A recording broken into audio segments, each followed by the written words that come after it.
In today's video, we will be walking through some important Python programs that cover beginner to advanced topics. Whether you're just starting or you're ready to dive deeper, we've got a program for you. Let's begin with the basics. The first program is the classic Hello World. It's the simplest Python program that helps you get comfortable with the language. Here is how you print Hello World to the console. Pretty simple, right? This program just uses the print function to display text on the console.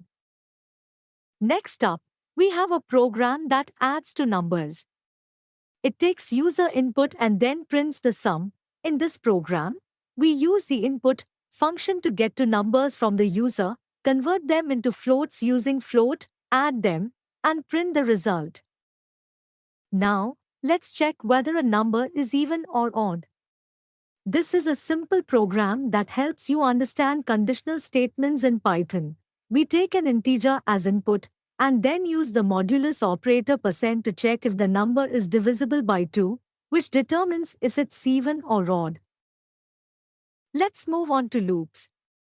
In this program, we use a for loop to print numbers from 1 to 10. The range 1, 11 generates numbers from 1 to 10, and the for loop iterates over them to print each number.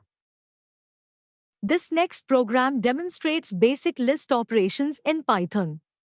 Here, we create a list, add an element, remove an element, and access an element by index. Here, we manipulate the list using append to add an element, remove, to delete an element, and access an element by its index.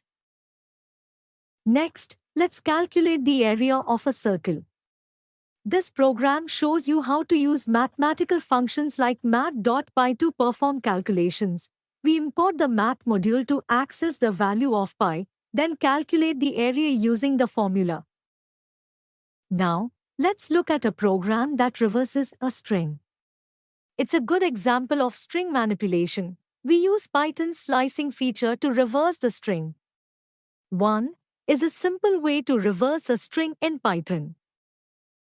Here is another useful program that counts the number of vowels and consonants in a string. This program converts the string to lowercase, checks each character for vowels, and then calculates the number of consonants. Here is a program that prints the Fibonacci sequence. It shows how to use loops and variables in Python. Using a simple loop, we generate the Fibonacci sequence by keeping track of the two previous numbers in the sequence. Let's now move on to some intermediate programs. These will give you a deeper understanding of concepts like recursion, memoization, and more. In this program, we use memoization to optimize the Fibonacci sequence calculation. We store previously calculated Fibonacci numbers in memo to avoid redundant calculations. Practice exercise. What does the plt.show function do?